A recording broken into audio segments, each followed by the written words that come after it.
Morning, everyone, and welcome to the Volunteers in Politics, or Veterans in Politics International interview, day 4. Is that correct, Steve? Day 2. We would like to start this morning's proceedings with our invocation. Please stand for Dave Jones.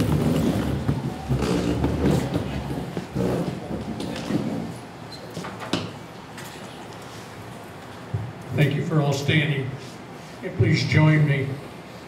Almighty Father, creator of all that is good and everlasting, be with us today. Be with us as we ask questions and provide answers. May we conduct ourselves with honor and dignity to speak the truth that will build goodwill and will be beneficial to our country, our state, and our community. We request, Almighty Father, that you watch over our troops, our kids, our first responders, and our veterans. Keep them safe and help them to make good decisions. And lastly, may our motto always be, in God we trust. Amen. Amen. Amen. Thank you. In the back corner, against the railing, is an American flag. If you would please join me in the Pledge of Allegiance. I pledge allegiance to the flag of the United States of America and to the republic for which it stands, one nation, under God, indivisible, with liberty and justice for all. Please be seated.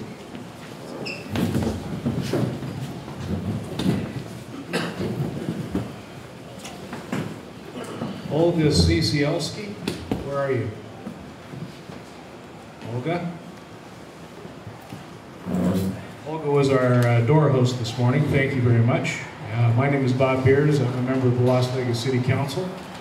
And next spring, we'll very likely find myself in the seat that Chairman Sisolak is warming up. But for now, I get to be the moderator of today's proceedings. I would like to remind panelists and candidates that this is an interview, not a debate, so don't get into it. Redirects are not allowed. Make your first question complete. 30-second questions and 1-minute answers.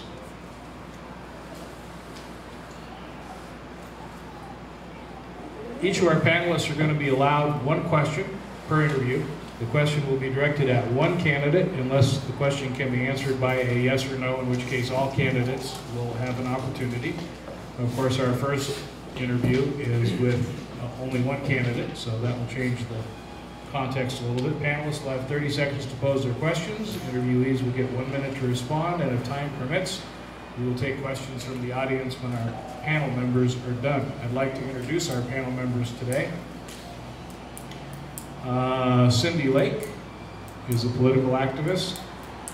Daphne Lee is a political activist. Karen Steelman. Where is Karen? Right here. Karen's behind the lights. Behind the lights. She is a auxiliary director of Veterans in Politics International. And earlier when I said volunteers in politics, I was only half screwing up because every one of these panelists are in fact a volunteer. One of the things that I find actually most attractive and fun about this process myself as a candidate is that there's just regular people from all walks of life, and that's a refreshing change from the typical, as Cindy can tell you, a refreshing change from the typical gauntlet that candidates run trying to explain their positions to the world. Will Crespo. Will is over there. Hi, Will. He is a retired lieutenant in the United States Air Force, and also a retired lieutenant or current lieutenant? No, I wasn't a lieutenant in the Air Force. I was enlisted in the Air Force, and I'm a retired police lieutenant in North Las Vegas. Retired police lieutenant. Years. Okay. I got about 5 words in capital letters here, and I have to put them together relationally to figure out which word goes with which term. Thank you for that clarification. Did Tim Patara make it? There he is. Tim Patara is an Army veteran, also with Veterans of America. Len Connell. Hi, Len. Len is a radio host here in town. Former Clark County District Court Judge Robert Lewitt who's also been on both sides of this process in the past. Robert Faust is a retiree of the Army. Tellis Napper, there he is. He's with, I can't read the, what's the name of your group? Right forever. I'm a DJ. He's a DJ, okay. How do you like how Steve screwed up their name? Scott Lafato. Scott was to my right here. Scott is the Nevada State Director for Citizens for a Better America Super PAC. Jim Jonas is right here. He's a Veterans in Politics talk show host. And Fred Conquest to the far left over there is the Executive Director for Citizens for a Better America and an all-around interesting fellow.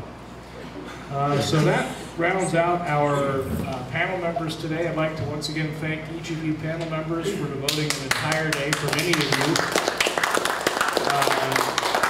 It is more than one day's volunteerism to do this, and it's really cool, so thank you.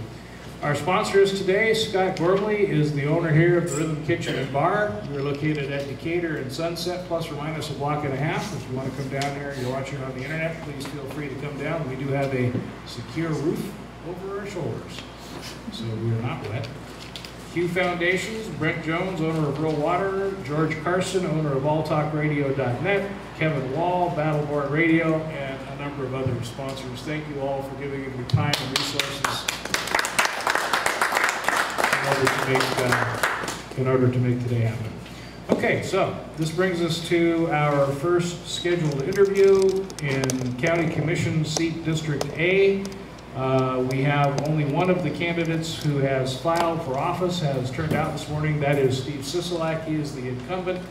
He is the chairman of the Clark County Commission and awaits your questions. Let's start with Mr. Jones. Panelists, please be sure to talk into the microphone. If you are not, we cannot hear you. It's not just the people here in the room that we're talking to. There's a whole world out there listening on the internet, and you've got to use your microphone. Go ahead, Jim. Good afternoon. Commissioner Sisolak, I want to thank you very much for taking time out of your Sunday to come speak with us. I know there's other things you could be doing on Sunday morning, so we greatly appreciate it. Thank you. As a city and county commissioner, you have a great responsibility. Can you list, or just give me one example of the thing that you're the most proud of that the county commission did this year, and what's your biggest challenge in the upcoming year? The thing I'm most proud of is we've negotiated successfully most of our contracts moving into our next fiscal year, which is definitely a plus. And we've managed to come out of the recession. We've created jobs. I don't believe we create jobs. We make it easier for the private sector to create jobs.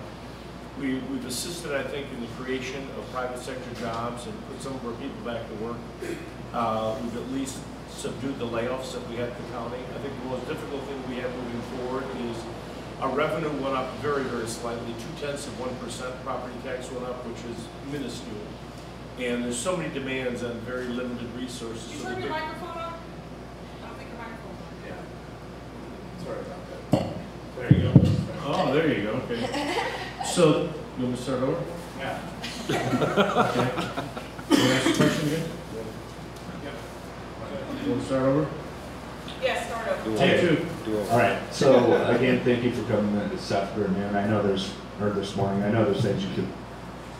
Other things you could be doing this morning, so we greatly appreciate you coming in. Just give me an example of the thing you're most proud of that the County Commission accomplished this past year and your biggest challenge in the upcoming year. The thing I'm most proud of is we've successfully negotiated the vast majority of our labor partner contracts moving forward, which is difficult, especially in a depressed economy that we're in right now. But we've made our way through that, waded our way through that, the abundance of contracts. The most difficult thing is in the year ahead, our revenue has come up a lot shorter than we'd originally anticipated it was going to be. We're not at a deficit, but it's come up lower. C-tax revenue has been okay, but our property tax has increased 0.2%, which is so minuscule when you think about it. The demands on that money are just enormous, and trying to balance where those resources are most appropriately used is most difficult and what we're facing. Okay, thank you. Thank you. Hi, Steve. Check, check. Okay, there we go. Steve, you have been a supporter of increasing sales tax to support, increased police spending. What are you doing to rein in Metropolitan Police Department spending and try to get them to reduce their expenditures as opposed to just give them tax increases? That is a great question. I grappled greatly with the more cop sales tax, and I was opposed to it for the first 5 or 6 iterations, I guess it would be, and Sheriff Gillespie and I had a philosophical difference about how the money should be used. I wasn't convinced that the money was going directly onto the street, into officers, and it was being moved into other areas. The thing that was most concerning to me is when, and whatever the reason was that it was done, and I had, and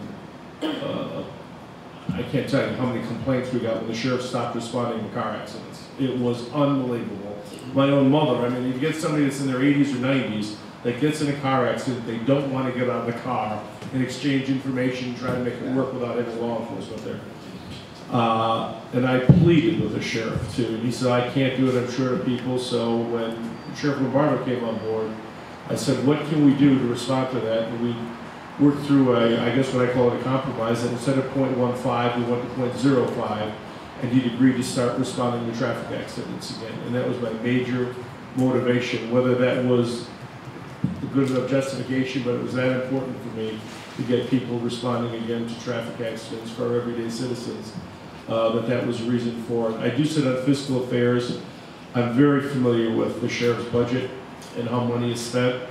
I think we've done a lot. We also, the other agreement we had there was that more money going to body cameras, which I think is helping significantly. So those are the two kind of caveats I had that I would support that, and that's why I did it. Okay, good. Thank you. Chairman Sisolak. Hello. Thank you for coming. That's very impressive that you're here. When I ran for county commission, my opponent, a sitting commissioner, did not attend, so I'm very impressed. And I've been impressed with your handling of the fiscal matters of the commission. And Scott, thank you for taking part of my question, so I'll append to that. As you know, that more cops tax was near and dear to my heart. Not because I feel that we don't need more police or anything like that, but a forensic audit I thought would be in order before we were to raise taxes. But a little story, when I first moved here in 1988, I think retail sales taxes were in the 4% range, and now we're nearing California levels. And in 1990 or so, I bought my first house, and my husband was laid off of his job. 2 weeks later, we didn't make our first house payment. And so I went to work for a company named American Distributing at that time, pregnant with my 3rd child. So I just wanted to put a little personal history in there. And so what I'm going to ask you is not just the more cops tax, but the retail, the fuel taxes, and so on and so forth. When is enough enough, and when are we going to demand a forensic audit of Metro and other agencies that get tax dollars? Thank you. That's another good question. Metro, we can't, the sheriff is an elected official, so he has a lot more discretion than our departments do. I mean, we can demand a forensic audit of, for example, the social services or court jurisdictions, administration, whatnot, because they're county employees. The sheriff is an elected official, so he has a lot more discretion in terms of calling for or not calling for. I chair the audit committee, as a matter of fact, at Clark County, and I chaired the audit committee when I was on the Board of Regents, because I'm one of those geeks that like looking at balance sheets and numbers and spreadsheets. And the sheriff all the sheriffs that I've served under have been hesitant, I'll say kindly, to look at a forensic audit. They just add on top of what they currently have moving forward. And until the sheriff is proposing that or willing to comply, you're not going to see a forensic audit unless a state agency or a federal agency comes in and says, there's a reason you have to do an audit. I really don't believe it will happen until then. The sales tax, you're right, has gone up way too much. It's, I think there's a couple of reasons for that. One is our economy has turned more for service-based than it is for goods, and that's never been adequately, in my opinion, addressed by the legislature because it's lobbied so intensely. Now with the Amazon ruling, some of the mail companies or internet companies are collecting sales tax. A lot of other ones still are not collecting sales tax, and that's caused a reduced increase. But when you get down to it, we shouldn't be funding Metro and the Water Authority and some of these issues through sales tax, and they're all added on to sales tax. And it's just, I think our whole tax structure is broken, quite frankly. And somebody needs to look at it, start over, wipe it clean, because as our service-based economy becomes more and more prevalent, you're going to get less and less money out of sales tax from brick and mortar stores. And I don't think people understand the realization of that. The same is true for the fuel indexing tax, which I oppose, because as more and more people, Tesla announces a new car and there's 350,000 reservations for their new battery-powered car, which is going to pay zero in terms of fuel tax for those cars.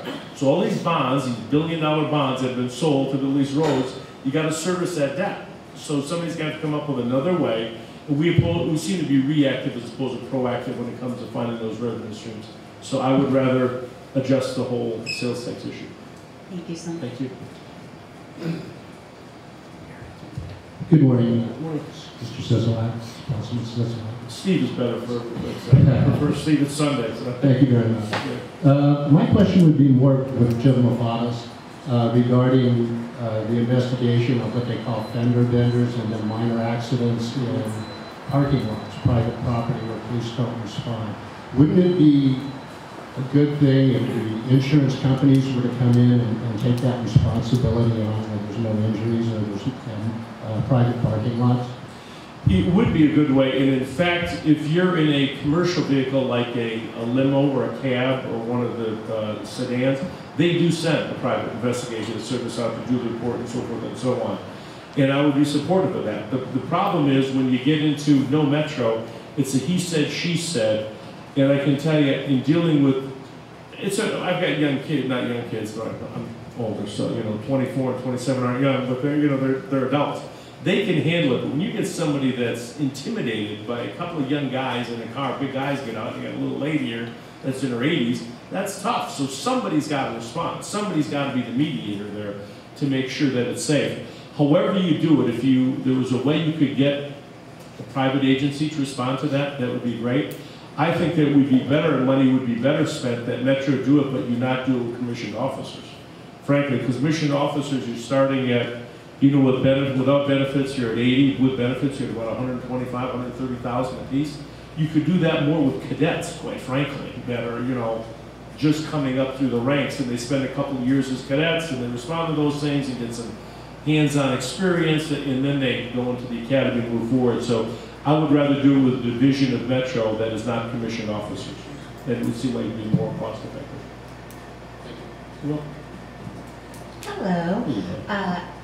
Along kind of the same subject line, I appreciate as a constituent of yours your single lone vote against the fuel indexing, and we all rail like the orange cone is Nevada's new state flower. When all that was going on, my first reaction was to go and dig up on the Secretary of State's website the C&E reports and see who contributes to the city commissioners, because as a citizen, I'm concerned with, which I know this is a big theme this election year, with special interest groups and kind of untangling that web. You guys have a responsibility, obviously, to set these contracts and make sure things get done. But it's concerning to me when people are voting and they're also kind of at a conflict of interest because they receive campaign contributions from maybe some of the same companies that are awarded these very, lucrative contracts. So as somebody who's been in this for a long time, and I'm sure there's times where you struggle with that as well, that issue, how do you make sure that the best contracts are being negotiated without that influence, even though it's really tricky because, obviously there is a lot of influence put into politics? there is a lot of influence, and it's the old pay-to-play argument that comes up regularly.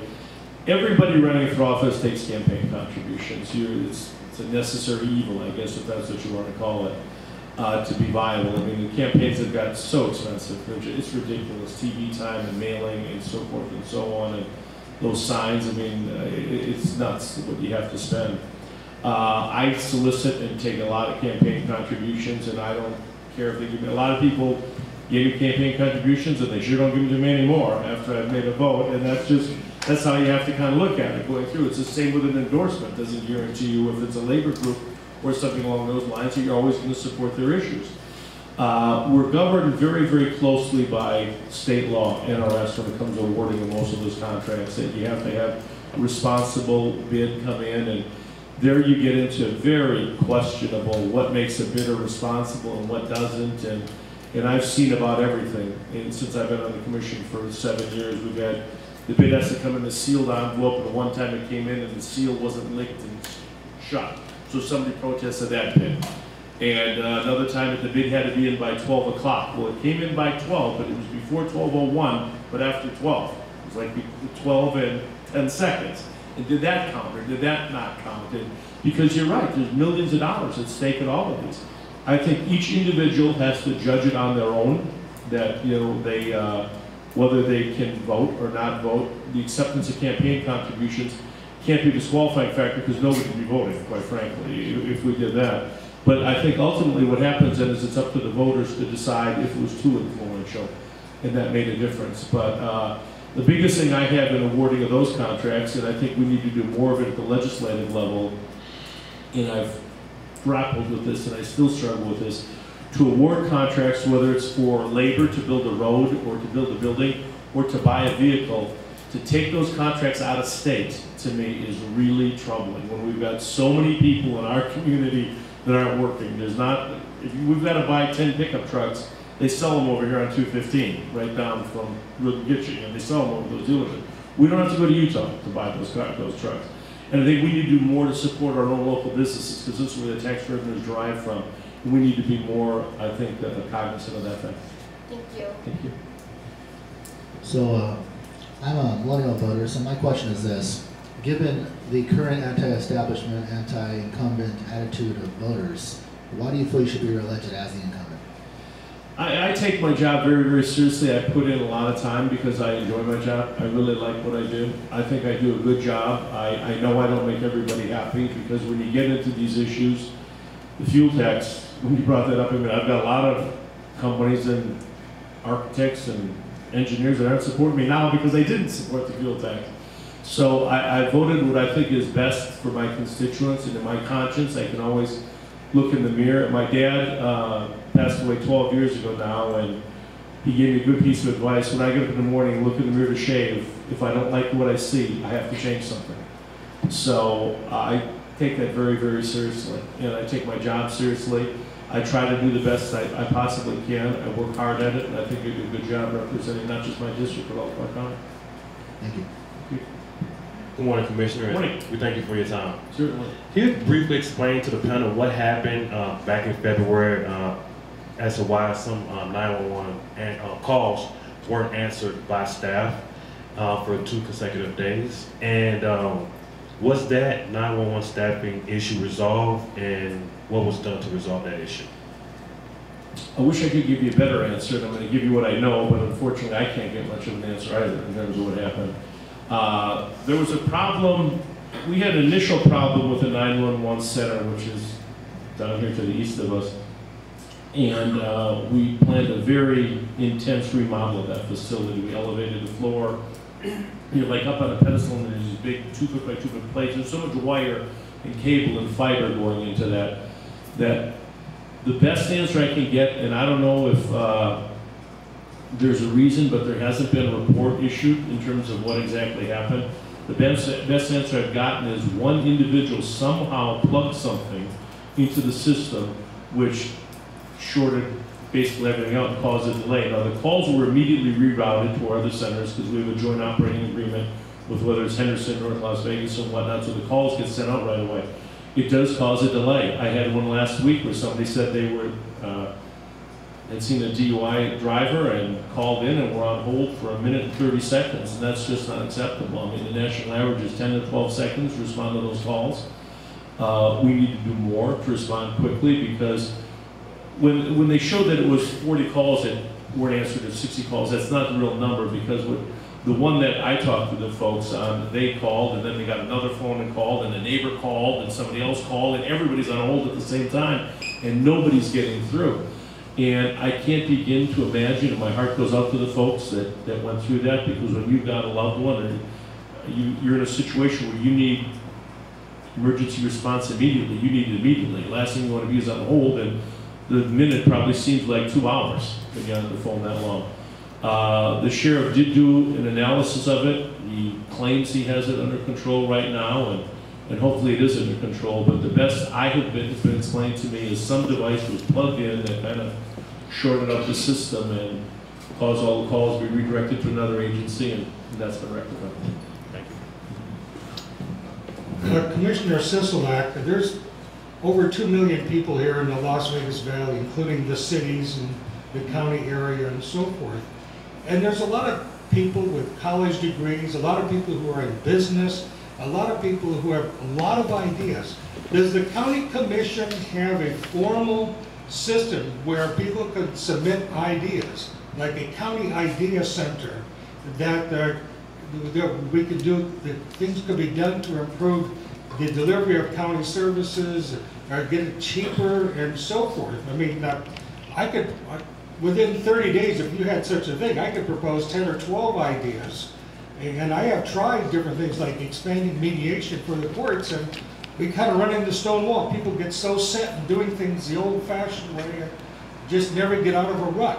So would you be willing to create a formal, official idea center for the Clark County Commission?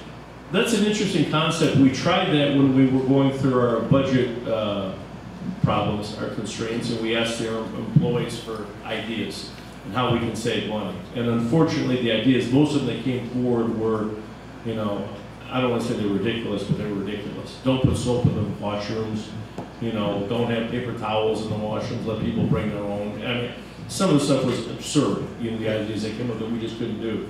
There'd have to be a way to filter through it. I'm not one that tends to exaggerate the role of government, to enlarge the role of government, because I think we have too large of a role right now. It would be nice that if there were a think tank or an agency that could somehow sift through those ideas, because you're right, there are a lot of good ideas, and some of the best ideas we've had, you know, came from the private sector. I mean, one of them that I had, that when I just got on the board and I was shocked, I didn't realize that we didn't have a USO lounge at McCarran. I took for granted that we did, because every other airport I've been in had a USO lounge. And then I'm out there myself on a trip to San Diego, and I see one of our troops sleeping on the floor, and that just was not acceptable to me.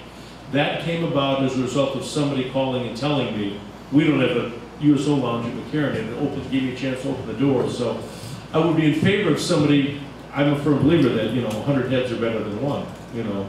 But to create a department to do it, I think would be counterproductive, because I don't think that the good ideas would necessarily make it through. I'd have to think of how you could do that, but I think it's worthy of exploration. And because there are good ideas out there. People have good ideas, and we need to take advantage of those more than we currently do. All right, thank you. Steve, question. For the remainder of your term, what do you think is the largest problem facing Nevada veterans? And if you could accomplish one thing for them, what would it be? I think the largest problem we have for veterans is mental health and health care in general, and employment, if I could put them all together. I think Veterans Court has made an initial good step for veterans to address some of the situations. I think we have a health care issue, including mental health, that is not just affecting veterans, it's affecting everybody, to a major, major problem. And I don't think a lot of citizens really understand how bad it is, because they don't have a problem in their immediate family. But when you're dealing with it, and it's part of your life, it's enormous. PTSD is just, when I talk to some of these folks, and I went to the graduation for Veterans Court, and it was enlightening to listen to some of the the folks that are there and what they've gone through and the troubles that they've faced. And I think we need to be more, I think, receptive to the ideas, but I would like to address the veterans shouldn't have to wait for health care the way they do now, and mental health should be a strong part of that than it currently is, and I think our court system needs to reflect that. I hope that answers your question. Great. Thank you, Commissioner, for coming out. I know you're very busy, especially on a Sunday. I know you would rather probably be home. My question is a two-part question. During the economic downturn, many government officials asked public employees to take cuts to pay benefits. I can understand some cuts for budgetary reasons, but I also witnessed some public officials state that police were being paid too much. Knowing that many hats police wear, what are your thoughts on police paying benefits, and also what are public officials doing to incentivize and give veterans reasons to come work in the public sector? I think that veterans are a great fit into the public sector in terms of they're our best employees. They're loyal, they're disciplined, they're responsible. They provide all the qualities that we're all looking for. I think law enforcement is one of, if not the toughest, one of the toughest jobs you can possibly get into.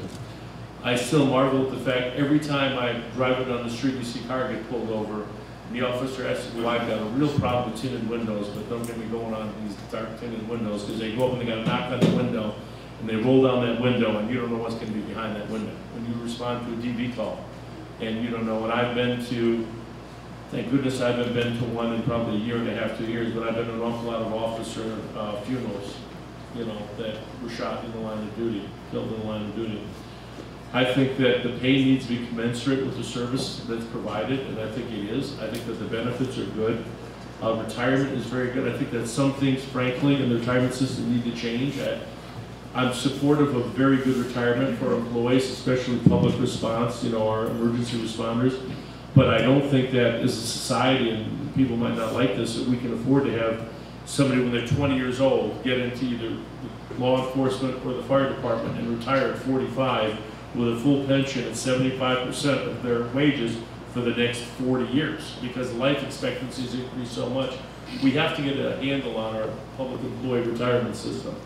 But that being said, law enforcement is in a different situation because they really take the life of every single day, and I know an awful lot of officers and their wives, and they kiss their wife goodbye or the husband goodbye in the morning, and you don't know if that person's coming home that night, and that's just not an anecdote. That's true. You don't know. So I think we need to be competitive. I think we are in terms of law enforcement salaries. I think the benefits are great, especially the health and welfare benefits for the families. So I would encourage, I think that there should be maybe some of these jobs, just on a federal level, veterans get so many extra points and you get a benefit. We don't have that at the county level, at the metro and the fire department level, and I don't know why, for the life of me. And I've been told that it's NRS, it doesn't allow that, but I think that should be changed. There was recently a study done that studied regions based on their complexity of their zoning laws, of their occupational licensing, of their business licensing, and barriers to competition. And I think we saw over the last 12 months, Uber trying to break through that regulatory barrier here against an entrenched cab company industry. Have you learned something from that experience, and do we need to really review the complexities and the barriers that exist to allow more types of Ubers in that would create potentially thousands of jobs in our region? I think that I have learned a lot from that, and I think we need to do what we can to eliminate barriers and not construct any more barriers. The Uber situation to me is a little different because I don't know how many more jobs you're creating. You're creating a lot of part-time jobs and you're losing full-time jobs from the cab drivers. And I mean, I've had, for every Uber driver that thinks it's a great deal, I've had a cab driver call me and say my income's getting killed because I can't make any more money. And they're a victim of this. They can't change the rates. They can't change some of the things that the problems that people have with cab companies. They're employees and they have to follow the rules and so forth and so on. So I have learned from that. I just believe in a level playing field, whether it's Uber, Lyft, or a cab company or a limo. And whoever has a different playing field that's not level, that's where I have the problem. And that's what I think has continued to happen. I'm very big on public safety. I want to know that when one of our tourists or one of our family members or constituents get in a car, whether it's a cab company or a TNC, that they're going to be safe and they're going to be protected. When you get into the economics of it and the long hauling and the surcharging and price surging and that type of stuff, that I think the economy works its way out there on its own. The free market system can work its way on its own. I'm more concerned with the safety aspect of it, that if we get a car, for example, then this is one that was brought to my attention, that somebody parks an Uber car or a cab company in front of the terminal in Metro at Decatur. And they need to be able to find out and they leave the car and they walk away. They need to be able to find out very, very quickly who owns that car and what their background is on that individual. So I wanted to have background checks. I wanted fingerprints, that in some case that if somebody got through the system, that to find out a minute or 2 minutes quicker who was driving that car could save an awful lot of lives. And that was my reason for trying to pursue fingerprinting and background checks, but the legislature didn't want it, so we had to deal with it. But I have learned we need to be more open, I think, to innovation, and I've seen that in my life. I mean, my kids are, they can do more on a cell phone than and I'm still doing emails, that's, I guess, antiquated. I mean, I've got an AOL account, which I guess nobody's got. In fact, I was paying for it until last year. I wanted you not to pay for it. All you do is call and say I don't want to pay anymore, and they stop charging you. So I was like, are you kidding me? So you have to be more aware of it and more open, and I think I am. I was also referring to the occupational licensing. In a lot of states, you don't need a license to be a security guard or other jobs. You need a license here to sell cars at a dealership. We need to remove some of those occupational licensing restrictions so that people in poverty can get past their poverty and get out of poverty. I think we do need, we removed some of it in terms of sheriff's cards requirements, so forth and so on.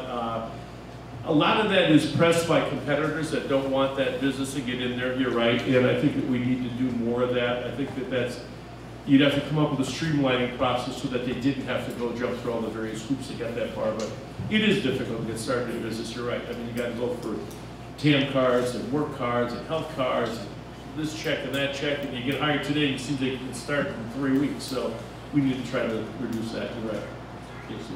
And there's too many fees associated besides the time. All these licenses or checks usually cost something.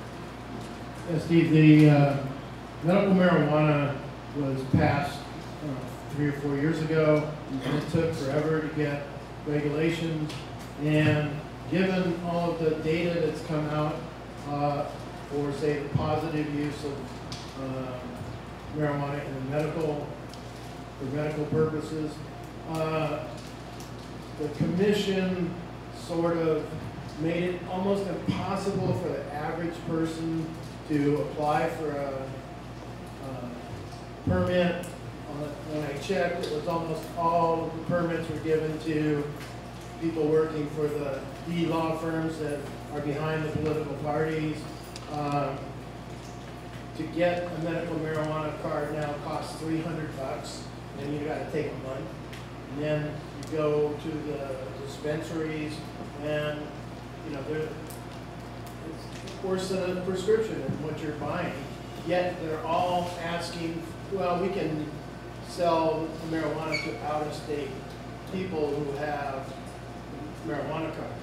When legalization comes or doesn't come, how is the county going to deal with these rules, which in a sense still make it possible for the non-regulated dealer to make more money than because of the idea that marijuana is going to make millions of dollars in taxes, and they basically try to price it out of the average person's use, especially in the medical field. Medical marijuana was a very interesting dilemma we faced and process to go through, and a lot of that was done at the state level, issued how many there was going to be, and came up with the criteria, and $5,000 to apply, and all the necessary criteria or hoops they had to jump through or bars they had to cross. I was very concerned, I'm still very concerned about the cost. I mean, it took a long time, and it's a couple $100. You had to go to a doctor reefer, and some of them were legit, some are not. And then you gotta wait a year and you gotta go again and get it renewed, and you gotta go down to DMV and wait in the line, and there is, if it's down to a month, that's good, because at the time it was 3 months to get your card. The cost is still, in my opinion, prohibitively high. But in looking at, and I've toured probably 24 cultivation sites, there's going to be a lot of product available in the next 6 months, and that takes different time for these plants to grow, and the flowers and the buds and the whole deal. And the price has come down significantly. It's gone from, it was what I've been told, like $5,000 for the top end and $3,500 for the average stuff, down to where it's now $2,000 and $3,000 for the various ones, and they think it's going to drop another $500 a pound before we're done, where now it's going to be able to compete with the guy that's selling it on the illegal market, which is a very good thing. I think that everybody viewed this as a windfall in terms of taxes, which I totally disagree with. If it's recreational and you're using it like alcohol, that's fine. But if it's really being viewed as medicinal, and it's the same as going and buying Tylenol or amoxicillin or a prescription that your doctor gives us, it should not be taxed to death where people can't afford it. I mean, if it's really medicinal, I think all the governmental agencies need to get a hold of this. First off, some of it should be covered by insurance, and it is very effective on some things. I had a mom came in my office, and she said her daughter was having a seizure twice a day. And once she started taking this Charlotte's Web, these drops on her tongue, hadn't had a seizure in 2-3 months. I mean, so it's saved this child's life. I mean, so there's definitely a plus to it. Well, the CBD, CBD, yeah. gel capsules are really good in helping to fight cancer. Mm-hmm. You can't get them at most of the dispensaries. I think a lot of that is going to find its own way through. I think all the dispensaries have come to me and they're complaining that there's not enough business. They don't think right now, and they did see this at the gold rush of the, the 2000s, and the money was going to come from this. I think a lot of that's going to weed its way through. The good ones are going to survive. I was heartened to see that several of these are run by doctors. I mean, the Rural Brain Center was there, and I met with Dr. Cummings down there, who was convinced that there will be a strain of medicinal marijuana that will help with seizures. Now, these guys are a lot smarter than me in these chemical analysis and this stuff, that a lot of really great doctors, medical minds, feel very strongly that there's a lot of future and hope with this. Are you going to get people that abuse it? Always. You get people that abuse food and sex and gambling and everything else. So you're going to get abusers, but I think that the upside is a lot more than the downside. But there's also this restriction about growing hemp, which Nike just came out with a hemp shoe, which could produce a tremendous number of jobs if we can grow it. Well, yeah, and the medical marijuana industry has increased the number of jobs. It's produced a lot of jobs. I think how profitable it's going to be remains to be seen. I mean, I can tell you for a fact that an awful lot of these folks are hinging this on recreational marijuana being legalized in the election come November. Whether or not that's going to happen is another story. If it's not legalized, these dispensaries, I don't think are going to be able to stay in business that long, because the overhead is, I mean, I went to a grand opening, I won't name which one it was, but it was within a couple miles of here, and went for the ribbon cutting, and then I go back and there was not one customer. Not one customer was in the store. Now, you got 8 employees that are there. Now, maybe I caught a slow time, I don't know, but in order to pay for those jobs, you got to have customers, and I think that there's a lot of hope for it, but we need to do more. You can't buy it without the card. You can't, you're right, I agree. Good morning, Mr. Sisolak, Commissioner Sisolak. Thank you for joining us today. I'll step over here so you can see me. There's so many things I would love to address with you today, but I'll only pick one. I heard you mention earlier in the beginning of your interview about scrapping the tax structure and revamping it and doing it all over again and fixing what's broken with the tax structure. I was wondering if you had given any thought to scrapping the spending structure and revamping that and reformulating where things are spent. I absolutely. I think if I was king for a day and got to decide how we were going to do this and what should be done, I think that we as a community, as a society, as a state, as a county, whatever it's going to be, need to decide what we want to do. We need to decide what services we need to we want to provide. We need to decide how we're going to provide them, And then we need to decide what those are going to cost and what a realistic cost of this is. I mean, when you look at these projects that we do, a lot of them, the prices are inflated so high, it's ridiculous, and there needs to be more checks and balances on that. But then we need to determine, after we determine what the cost is, we need to decide what a stable source of revenue is to get us there. And different people can disagree. I mean, does education need to be fixed? Absolutely. Can you fix it by just putting more money into it? No. We saw that this session. I mean, putting $1 billion and it's not fixing anything. It's not working. So I'm not a believer that I know everything. There are people that are experts in the educational field, and I think we need to get those folks sitting with parents to determine how it works. I think that at all levels, government has waste. There's no doubt. Is it as much waste as it used to be? No. But there's still waste in government. Could we be more efficient? Certainly. I have one final question for you on the same thread. I am very familiar with budgeting with state and county and city governments, and as well as you are.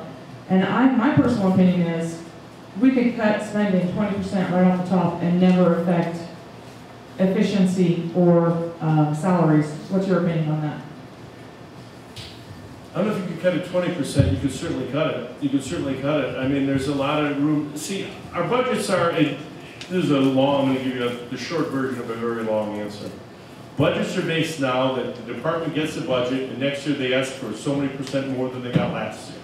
That's just the way it is. So there's an incentive when you get to the end of your budget year to spend the money that you've got, whether you're buying extra cups or glasses to keep in the warehouse, or somehow spend the money so that next year you're not cut. Because if you come to the end of the year and you've got money left over, they're going to say, your budget's too big, we can cut your budget. So now not only did you help us by saving money, you got punished for helping us for saving money. So that doesn't work. That system just doesn't work. You can't take everybody's budget from last year and add more money onto it to give their budget for next year. There's a lot of talk about you go back to a zero-based budget and you start over every year. Quite frankly, the expertise to do that does not exist in government right now. It just does not exist. We've got departments, and they could not do that. They could not formulate a budget from ground zero and start over. It just wouldn't work. So we need to do something. Is there waste? Yes, but there are other ways it has to be improved. Okay, we have time for one more question. Excuse me, sir. I think you know about the fluoride dumping in our water system, and I would like to ask, do you have a plan on removing the fluoride at all, or doing anything? Or? Fluoride. Okay. Yeah, I'm familiar with the fluoride in our water system, and that's a state issue and a health department issue. Here again, we had very, very compelling testimony at the county commission from individuals that got up and talked about how bad it is. I'm not a scientist. You know, I wish I understood more about it. I think that if there is proven information that can be verified scientifically that fluoride can negatively impact health, that's something that we should look at removing it from the water system. That's one of the issues that you got people on this side that say it's a problem, and people on this side that say no, it's providing better dental care for young folks in particular. And somehow you need to get together with, and here again, I don't believe that government should do all this. We need to get experts on both sides and get together and find out what the best thing to do is, and then have the courage to make that change. The problem is, one of the reasons it doesn't change is because people don't like change. I mean, they're not agreeable to make change because everybody kind of go along, get along kind of an attitude, but that's something that maybe should change if we can find clear and convincing scientific proof. Does that answer your question? No, sir. No? No, that was my question. I was just saying I don't have any other questions. Did I answer your question though? Yes. Okay, thank you. Thank you. I just wanted to add that I did not put David up to that. That's good. David is one of my homeschooled students, so thank you for taking that question. All right, thank you very much, Mr. Sisolak, for coming down and being interviewed today. I'm sorry that your opponents would not agree to similarly come down. I will note for the benefit of the panel, before we take a 10-minute break before our next set of interviews, that I think I heard one question that was delivered in 30 seconds. course, I only heard one answer that was delivered in 60, so it's not entirely your I thought I had more time. and you did, sir. But for our next interview, we'll have 2 candidates, and it will probably get more crowded from there, so brevity will become more and more important as the day goes on. I'll be briefer at my next. Thank you very much, sir. We will resume at 11 o'clock sharp. Thank you.